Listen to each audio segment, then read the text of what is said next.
നമസ്കാരം, Tirurangadi today news അപ്ഡേറ്റിലേക്ക് സ്വാഗതം. ഇത്തവണ ആമിയ ഗോൾഡ് ആൻഡ് ഡയമണ്ട്സിൽ തകർപ്പൻ ഓഫർ ഓണം സ്വർണ്ണോത്സവം 2024. ആമിയ ഗോൾഡിൽ തുടക്കമായി ഓഗസ്റ്റ് 1 മുതൽ ഒക്ടോബർ 31 വരെ ബമ്പർ സമ്മാനം 100 പവൻ സ്വർണം, ഒന്നാം സമ്മാനം 25 പവൻ, രണ്ടാം സമ്മാനം 10 പവൻ, മൂന്നാം സമ്മാനം 5 പവൻ. കൂടാതെ 1 ഗ്രാം സ്വർണം വീതം 1100 പേർക്ക്, 100 ഗ്രാം വെള്ളി വീതം 100 പേർക്ക്. ഓരോ പർച്ചേസിലും കൂപ്പൺ ചോദിച്ചു വാങ്ങാൻ മറക്കരുതേ. ആമിയ ഗോൾഡ് ആൻഡ് ഡയമണ്ട്സിൽ നിന്നും ഓരോ പർച്ചേസിനൊപ്പവും ഉറപ്പായ സമ്മാനങ്ങൾ. വാർത്തകൾ വിശദമായി.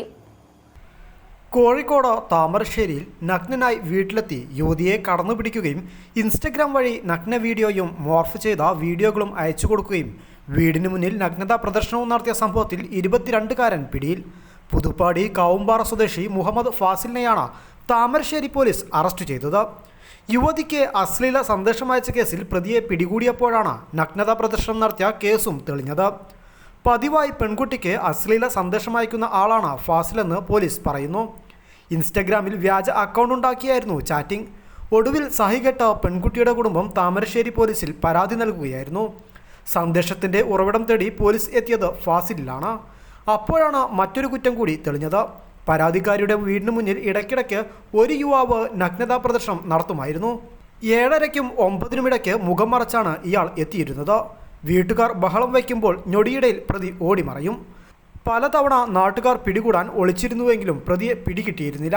ഒടുവിൽ അശ്ലീല സന്ദേശം അയച്ച യുവാവിനെ തിരിച്ചറിഞ്ഞപ്പോഴാണ് നഗ്നതാ പ്രദർശനം നടത്തിയ കുറ്റവും തെളിഞ്ഞത്. കഴിഞ്ഞ ജനുവരിയിലാണ് പ്രതി നഗ്നനായി യുവതിയുടെ വീട്ടിലെത്തിയത്. മുഖമറച്ച് പകൽ സമയത്ത് വീട്ടിലെത്തിയ പ്രതി യുവതിയെ കടന്നുപിടിക്കുകയും ചെയ്തു. യുവതി ബഹളം വച്ചതോടെ പ്രതി ഓടി രക്ഷപ്പെട്ടു. കഴിഞ്ഞ വർഷം നവംബറിലും പ്രതി നഗ്നനായി വന്ന് യുവതിയെ കടന്നു പിടിച്ചിരുന്നു. 1 വർഷത്തോളമായി പ്രതി യുവതിയെ അതിക്രമിക്കുവാൻ ശ്രമിക്കുകയാണ്. ഒരു ഹാർഡ്വെയർ കടയിൽ ജോലി ചെയ്യുകയാണ് ഫാസിൽ.